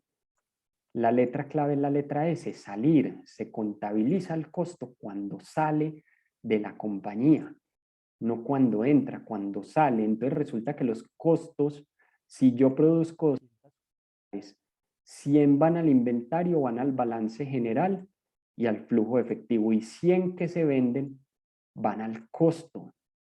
Entonces eso quiere decir que contablemente esos 150.000 pesos que salieron de mi bolsillo, no todos los empresarios lo tienen. Probablemente yo, si no hubiera tenido cupo en la tarjeta de crédito, y eso que soy profesor de finanzas, no hubiera podido comprar esos 150.000 pesos en inventarios, pero lo que me interesa es la particularidad contable. Miren este ejemplo exagerado y dramático. Si adquiere inventario por 300 millones en 2021 y ya, solo registremos contablemente esa transacción en el estado de resultados, flujo efectivo y estado de situación financiera. En el costo no hay nada porque yo no he vendido nada. El día que la vela se venda, ese día que la vendíamos por el doble, entre otras cosas, teníamos un ingreso de 10.000 y un costo de 5.000, porque hacíamos la transferencia al costo. Pero los 150.000 pesos yo era con mi bolsillo herido, porque yo era el que había fondeado lo que se conoce como el capital de trabajo. Entonces miren que contablemente adquirir inventario por 300 millones es finalmente una transacción contable en la cual en el flujo de efectivo se incluye una cuenta muy importante que se llama menos incremento en inventarios. Entonces vamos empezando a hablar sobre la importancia del flujo de efectivo. No solo me muestra el CAPEX como inversión en propia planta de equipo, que es crucial, sino que me incluye una cuenta que se llama menos aumento de inventarios. Y les cuento una anécdota. 2 estudiantes tenían una empresa textil y cuando terminé esta clase, pues ellas dijeron, nosotros nunca hacemos esto. Una empresa de locales donde vendían ropa. Entonces yo les dije, ¿cómo así ustedes nunca han visto un letrero que dice cerrado por inventario? ¿Ustedes por qué creen que ese negocio cierra por inventario? Porque no quería abrir un domingo. No. Cada mes tiene que cerrar por inventario porque dentro del flujo efectivo hay una cuenta que se llama aumento de inventarios que los financieros monitoreamos mes tras mes. Entonces algunos de ustedes estarán diciendo, pues yo no tengo inventarios. Nosotros somos una empresa de hardware. Bueno, algunas veces tienen tarjetas electrónicas, algunas veces usted instala el hardware y vende el software. Así la venta del hardware representa un pedacito muy pequeño, pues usted primero tiene la salida de caja por hardware. Otros de ustedes dirán, como no, yo en manufactura, pues sí tengo este problema de los inventarios, pero no estoy monitoreando esto mes tras mes. Y en ese caso, la invitación es a construir un flujo efectivo cada mes. Pero bueno, si en el inventario llueve, en la cartera no escampa. Probablemente ustedes, los que hayan ido a una cantina, yo no, han visto un afiche que dice, bueno, de pronto alguna vez sí fui, pero estaba joven y lleno de vida, han visto un cuadro que es un señor que dice, yo vendí de contado, y ese señor como gordo incluso y lleno de billetes, y hay otro que dice, yo vendí a crédito, y ese está triste. Bueno, resulta que, como todos los emprendedores y empresarios que estén aquí conectados, ustedes saben que uno en realidad factura, pero no recauda. Uno vende, presta todo el servicio, asume todos los costos y los gastos, pero en realidad ustedes saben que hay un tiempo en el que nos llega la factura y que cuando nos llega la factura, los 100 pesos que nosotros facturamos, pues finalmente cuando nos los pagan nos llegan por 90, porque nos hicieron una retención en la fuente. Entonces, si nosotros vendimos algo por un precio de venta por 100 y el costo de venta es 90, entonces finalmente cuando por fin nos pagaron, pues logramos recuperar el costo. Y este es un tema también del flujo efectivo. ¿Por qué? Porque el análisis de capital de trabajo, como se llama, como se denomina este estudio de inventarios y de cartera, finalmente actúa el efecto de registrar las ventas cuando no ha entrado el efectivo asociado por las ventas. Este aumento de cuentas por cobrar no se ve en el estado de pérdidas y ganancias. Les voy a mostrar otro ejemplo extremo similar al anterior. Los ejemplos extremos son muy buenos.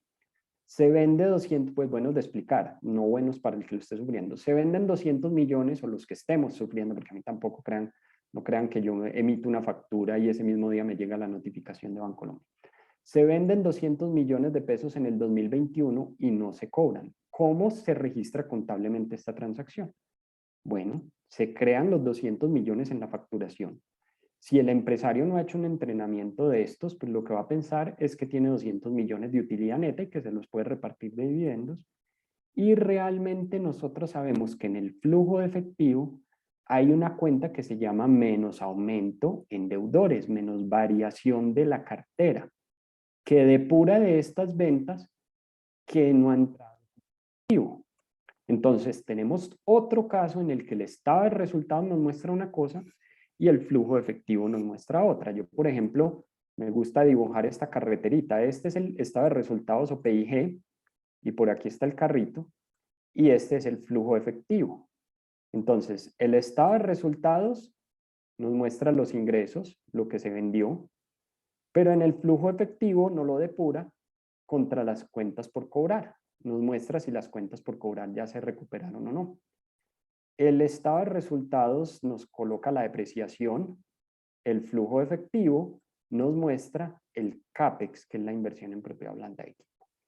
El estado de resultados alias PIG nos muestra los costos, pero el flujo efectivo nos muestra la variación de los inventarios. Entonces nosotros, como podrán ya estar sospechando, como financieros, le damos mucha más importancia al flujo que al estado de resultados. Y finalmente, pues, ¿por qué no? Interpretamos los dos simultáneamente, PIG, balance y flujo efectivo en una coordinación mensual. Entonces, cuando nosotros vamos a mirar la sombrilla del profe Oscar León, pues nosotros vemos que el EBIT de 100, se invierte CAPEX en propia planta de equipo 50, el interés es 10, los impuestos es 20, crecimos el inventario en la bodega por menos 10 y crecimos la cartera en menos 10.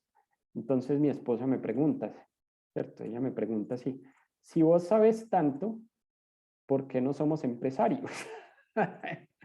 Ella me dice así, si vos sabes tanto, ¿por qué no somos empresarios? Y yo le digo, porque yo sé tanto. Yo sé que ser empresario es muy duro, porque todos estos signos son negativos.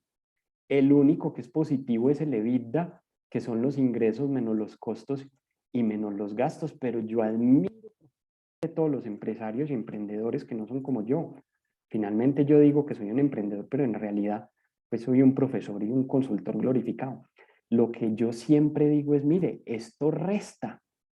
Y un empresario, un emprendedor tiene que invertir en propia planta de equipo, tiene que pagar los intereses, tiene que pagar los impuestos, las personas se demoran en pagarle y tiene que tener el inventario necesario para que su negocio opere.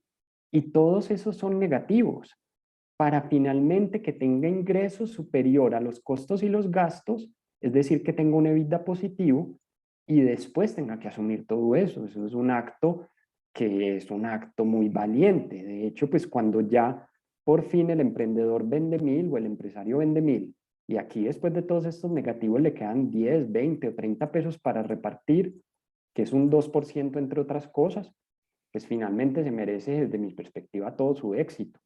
Porque son muchos los negativos que un empresario tiene que dominar con gestión de flujo de caja.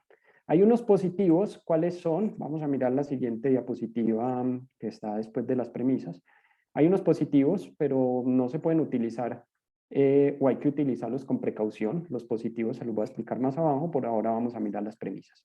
El EBITDA, o sea, los ingresos menos los costos y los gastos, tiene que ser superior a los intereses, a los impuestos, a la inversión en propiedad planta de equipo, al aumento de inventarios y al aumento de cuentas por cobrar.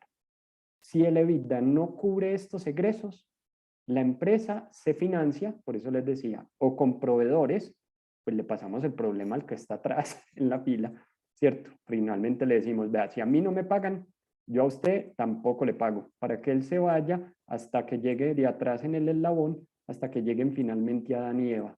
Entonces, finalmente, si esto es negativo, nos vamos a financiar financieras o nos vamos a financiar con los proveedores. Cuando nos financiemos con entidades financieras, pues claramente tiene que ser un efecto temporal, mientras el EBITDA pasa a ser lo suficientemente positivo para cubrir todo lo demás, que es el objetivo de financiarnos. Invertir en proyectos que tarde o temprano nos disparen ese EBITDA y nosotros finalmente convertir los intereses financieros en un gasto fijo, pero como nosotros estamos cogiendo esos recursos de deuda y metiéndolo en proyectos que tienen EBITDAs positivos y muy grandes, pues tarde o temprano los intereses financieros, pues los vamos a dejar abajo porque el banco no nos va a decir, te está yendo muy bien, te voy a subir los intereses. El banco al contrario puede que nos diga, te está yendo tan bien que te volviste un cliente VIP, te voy a bajar los intereses financieros.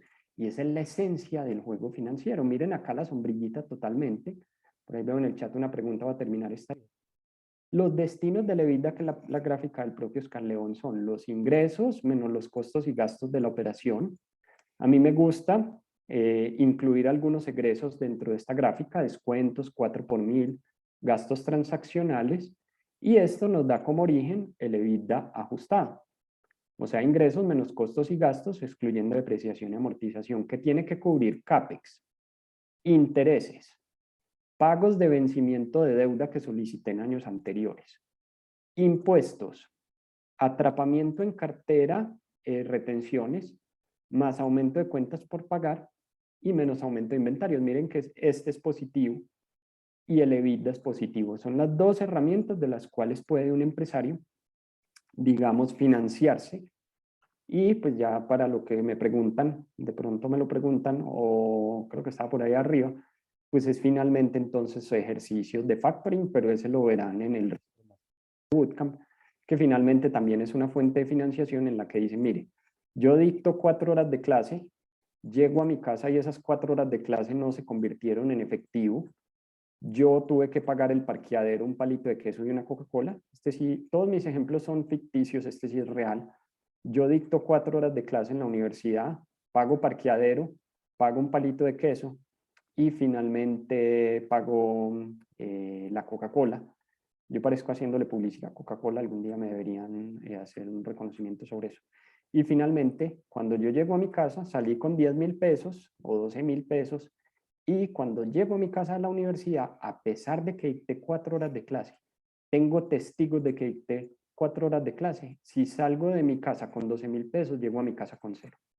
Entonces, finalmente el factoring, lo verán en otras sesiones de este bootcamp, es finalmente que las 4 horas de clase pues me las paguen el mismo día que las dicté, pues me voy a inventar, si me voy a ganar 100.000 pesos, pues no me importa si me pagan 97.000, porque lo que tengo que pagar es un palito de queso, una gaseosa y un parqueadero de 12.000. Muy bien.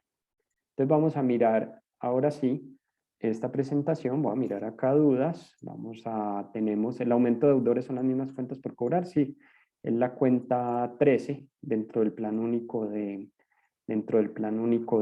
cuentas. Finalmente por ahí estará, y ahorita les muestro también otro recurso de la construcción del flujo efectivo.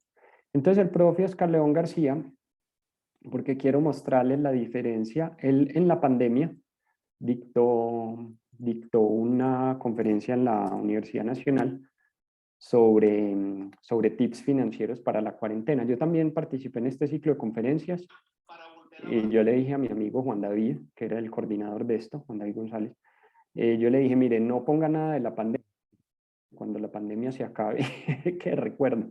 Entonces acá este se llama Tips Financieros para la cuarentena porque fue en esa época de la crisis de salud donde todos teníamos tiempo. Entonces acá miren las 6 variables del flujo de caja del profe Oscar León. EBITDA, la única diferencia es que yo le pongo EBITDA ajustado para incluirle 4 por 1000 y otros egresos operacionales. Impuestos, aquí está exactamente igual. Reposición de activos, yo lo llamo CAPEX. Incremento en capital de trabajo, CTNO, que es finalmente la variación de cuentas por cobrar, inventario y cuentas por pagar. Y yo fracciono intereses y pago de vencimiento de deuda. Él lo llama servicio a la deuda. Es la misma gráfica, intereses más abono en capital.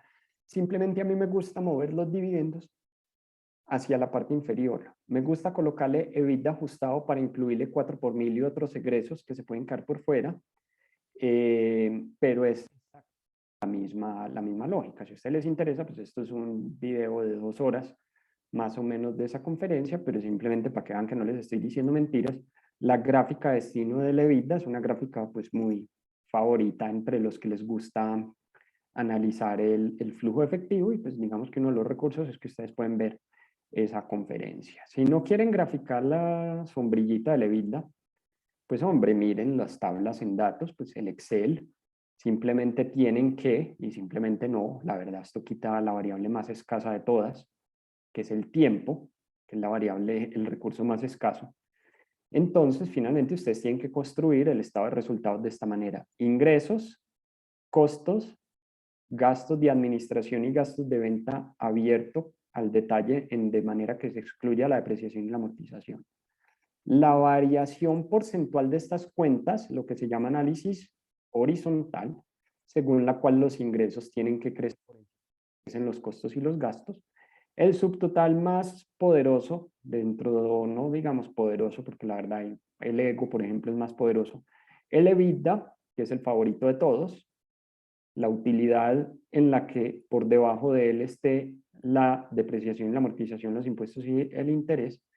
Y finalmente, entonces, es construir un análisis horizontal habiendo reexpresado los datos contables de manera que el emprendedor o el empresario, empresaria, emprendedora, etcétera, pues finalmente encuentre aquí la utilidad operacional excluyendo la depreciación y la amortización, el concepto del extranjerismo de EBITDA. Entonces, en el estado de resultados no hay mucho para hacer. Un análisis horizontal y reexpresar el orden de los productos para tener el EBITDA. Este análisis ya se considera poderoso. Y el más importante, la construcción del flujo efectivo, que es la utilidad. El final del estado de resultados es el principio, el flujo efectivo. Le sumo la depreciación y la amortización porque ya definimos que no son salida de efectivo. Los 150.000 pesos que mi mamá me quiso sacar de mi propia caja en velas. La cartera, es decir, voy, dicto las 4 horas de clase y no tengo lo que anoté como ingresos en la parte superior. El problema cuando se lo pago, cuando se lo paso al que esté atrás en la fila. Otros activos corrientes y otros pasivos corrientes que yo aquí le coloco 0 en la academia, y en la vida real nos encontramos con obligaciones laborales, impuestos por pagar y unas cuentas que hay que analizar, pero pues ya esos son ejercicios que se le llevan a 1, 2, 3 horas de la mañana. Y finalmente un flujo efectivo es este ego neto, efectivo generado por la operación, ego neto. A mí me gusta mucho el concepto de ego, que es a la utilidad neta, la depreciación y la amortización. Entre más grande el ego de una compañía, más grande el ego del dueño. Bueno, alguna gente se ríe con eso, ustedes no. Mentiras, pues de pronto, pero no me doy cuenta. Entre más grande el efectivo generado por la operación ego de la compañía, más grande el ego del dueño. De esa manera no se les olvida la utilidad neta, y le vuelvo a sumar la depreciación y la amortización porque no son salida de efectivo y restaron arriba. Entonces, cuando nosotros estamos construyendo un flujo de caja, nosotros estamos analizando en la compañía el ego neto y después lo comparamos, subtotal 1, contra las actividades de inversión. De forma que si una compañía tiene un ego neto de 18.000 millones e invierte 125.000 millones, va a tener que ir al sector financiero a pedir 107.000 porque está haciendo una nueva central hidroeléctrica, etc. Si es un startup de 18 millones de ego neto y va a montar unas oficinas y una sede por 125 millones de pesos, va a tener que pedir 100 millones de pesos prestados para crecer. Entre otras cosas, valorar empresas, y una vez les hago el spoiler, es proyectar este flujo de efectivo y traerlo a valor presente, y eso es lo que se llama valoración de empresas por flujo de caja descontado. Finalmente, el flujo efectivo no son 2 subtotales, acá les mentí, son 3 subtotales. El ego neto, que se compara contra el de actividad de inversión, y si me sobra, pago deuda. Si me falta, pido deuda. Entonces ustedes tienen 2 opciones, o analizan el flujo efectivo construyendo estas tablas todos los meses, o hacen la gráfica según la cual ustedes son capaces de combinar estas 3 tablas en un EBITDA que finalmente se ajusta según entradas y salidas de caja. El resultado tiene que ser el mismo resultado, y eso es lo que es la gestión de flujo de caja y el análisis de indicadores financieros. Se sugiere construir el estado de resultados detallando el EBITDA con una periodicidad mensual, más análisis horizontal, más el análisis vertical, donde por cada 100 pesos vendidos me voy desplazando hacia abajo en el estado de resultados, y construir el flujo efectivo con una regularidad mensual, que es una buena práctica de gestión financiera, y con eso pues tenemos indicadores financieros más gestión de flujo de caja, que pues es finalmente el objetivo que les traía para hoy, un resumen ejecutivo de lo que finalmente es un tema muy, muy amplio. ¿Qué les voy a dejar de tareas opcionales? Y ustedes cuando en las memorias van a encontrar acá los links. El primer link que les voy a dejar es un artículo que escribí en la red social LinkedIn. De hecho, es una red social en la que soy bastante activo. En LinkedIn vamos a buscar, pues voy a buscar cuáles son los principales indicadores en un análisis financiero. Les voy a contar otra historia. Resulta que me dijeron que la gente no lee, que los jóvenes de hoy no leen porque se acostumbraron a consumir contenido en videos de YouTube muy rápidos. Entonces, ¿cuáles son los principales indicadores en un análisis financiero? Felipe Mejía M, vamos a buscarlo por aquí, porque el link está por allá abajo.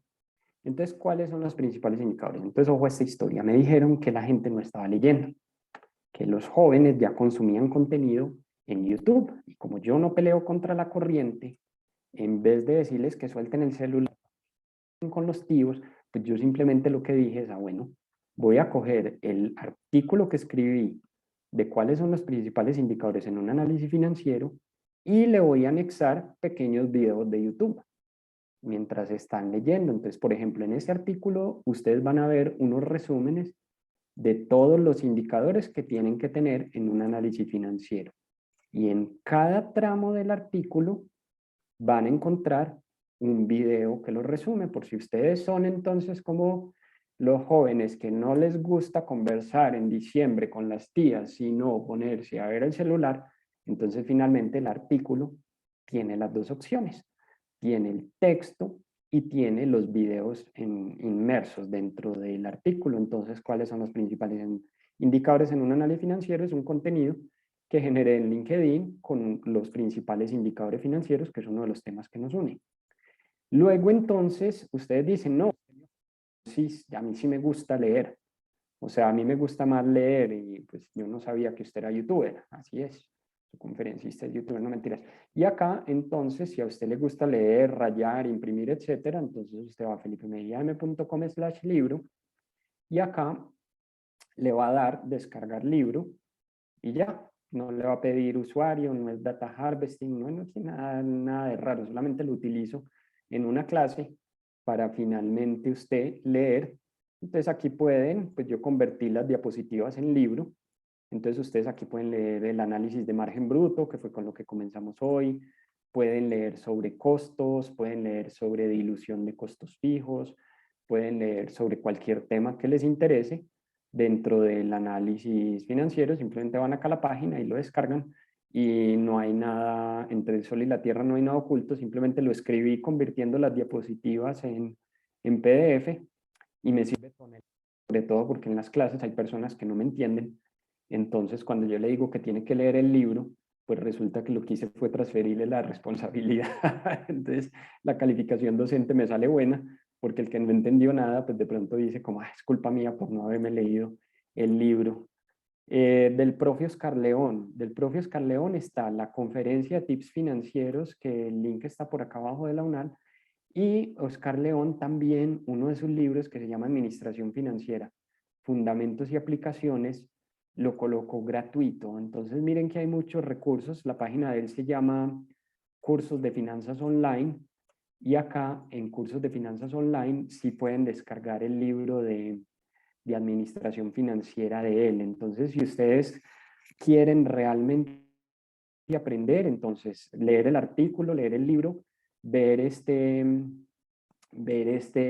el libro del propio Oscar León, ver las 2 horas y empezar a armar un paquete de capacitación autogestionado, o pues en cualquier caso, pues también puede buscar un curso de finanzas para no financieros, etcétera, que le permita a usted capacitarse. En cuanto a videos, no sé si ustedes notaron entonces ahorita que Carolina me hizo una pregunta, y yo, cuando yo me desvío en una clase, créame que me desvío. A mí me hacen antes de montar esta biblioteca de YouTube, a mí me hacían una pregunta en una clase de 2 horas, y yo la respondía en 1 hora y 59, y en un minuto les decía que nos teníamos que ver en otra clase. Después aprendí que si me hacen preguntas que me voy a desviar fundamentalmente del tema, entonces lo redirijo a la biblioteca de YouTube. Entonces por aquí, para Carolina, tiene que mirar un video que casi nunca lo encuentro porque encuentro porque sé que la mitad del texto no dice. Por ejemplo, está acá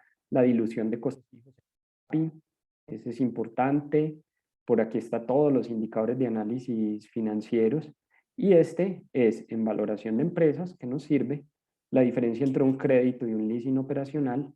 Y por aquí está la diferencia de la pregunta que me hacía Carolina, pues que es un video con un tema contable de pronto un poquito avanzado. Entonces por eso no me quise desviar por ahí. Vamos a ver si el truco de YouTube me sirven con las otras preguntas. Las memorias, vamos a ver. Una carta por acá, Carolina. Ah, sí, formato. Ahí ya te iba a ayudar. Sí, Carolina es acá, cordial saludo. No, espere, yo lo leo. Yo me hago el Carolina chistecito, nos bueno. dice, Feli, que si Ajá, ya. podríamos compartir formatos de Excel donde podamos alimentar y hacer ejercicios que nos permitan proyectar flujo de efectivo, ventas, ingresos, gastos saludables. En el caso de mi empresa, necesito proyectar ingresos que me lleven a cubrir pérdidas del año anterior al ser servicio de software, ay, pucha, me perdí, cómo Sí, aumentar mis ventas, ya que mis gastos aumentan por contrato personal, por proyecto, y lo estoy mitigando al reducir los tiempos de entrega. sí, Eh, por Tenemos ejemplo, acá. algunos formatos, algo que le recomiendes a Carolina. Sí, yo lo que recomiendo, y yo sé que nadie lo hace, es que vean los videos, y pues en los videos yo hablo rápido, que vean los videos con velocidad de reproducción de .25 y .5.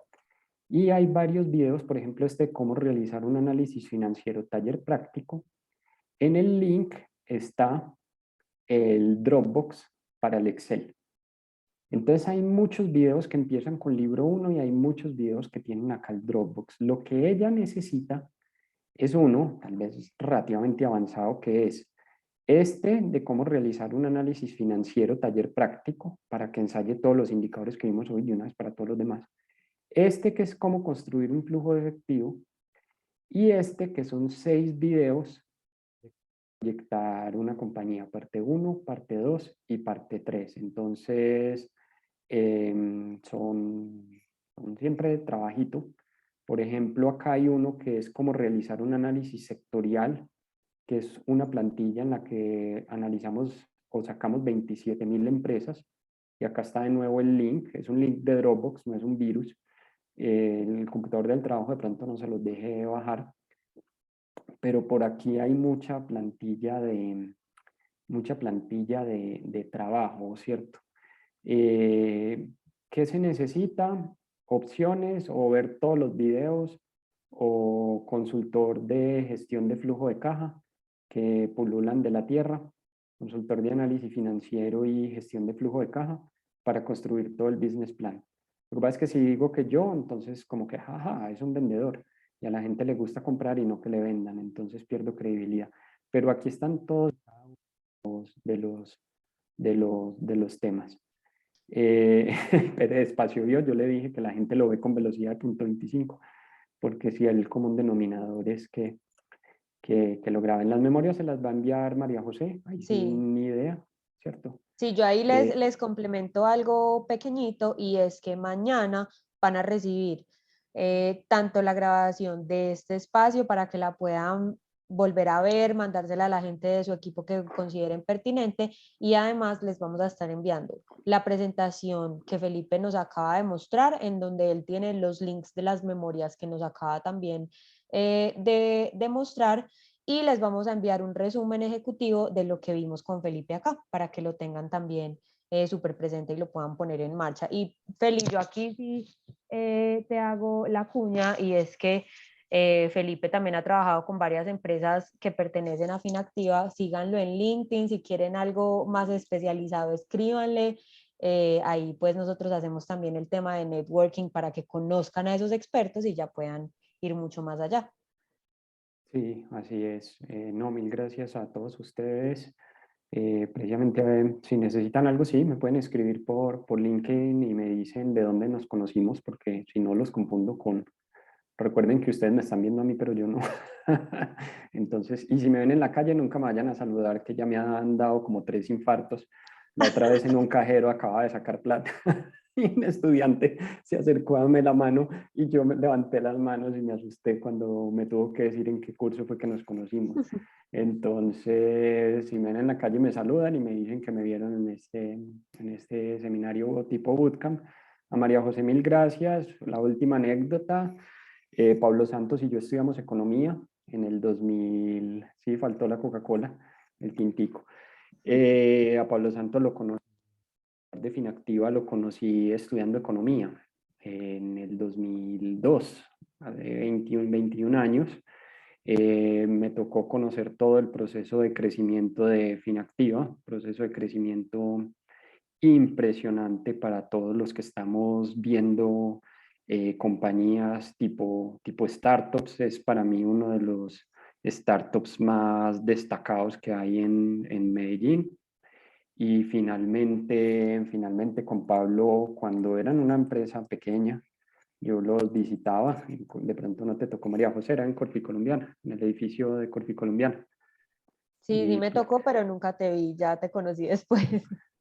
bueno, yo por ahí los visitaba y yo sí le decía a Pablo, yo me quedo pequeño, yo sí me quedaré aquí en lo que ustedes están viendo, que es mi casa oficina, y mientras Finactiva sigue Shark Tank, levantamiento de capital, apoyo a emprendedores y un crecimiento, pues, digamos, de muy admirable. Entonces, nada, mil gracias por este espacio y me saludas de nuevo al amigo, al doctor Pablo Santos. Claro que sí, Feli, muchas gracias. No, yo me reí demasiado, pues yo sé que tú no nos ves, pero yo estoy segura que la gente se rió mucho con tus anécdotas y con los dichos y demás. Me encantó este espacio. Y nada, para despedirnos, les recuerdo, mañana van a recibir las memorias para que puedan volver a ver todo esto que aprendimos hoy. Y les recuerdo también que pueden ir donde Felipe, escribirle, pedirle asesoría, lo que ustedes necesiten y consideren que es valioso para sus empresas.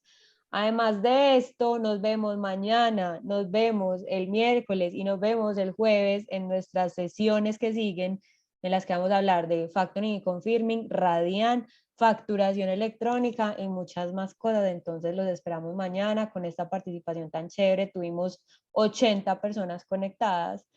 Y nada, para que aprendamos un montón. Yo también me Sí. despido, súper, Chao, chao súper Néstor, cumplido, 5 y saludo. 55, que esté muy bien, Feli, mil gracias. Listo, a ustedes, gracias. Chao Néstor, que estés bien. Arajona, nos vemos, hasta la próxima. Gracias. Hasta luego, que estén muy bien, feliz tarde. Hasta luego, muchas gracias.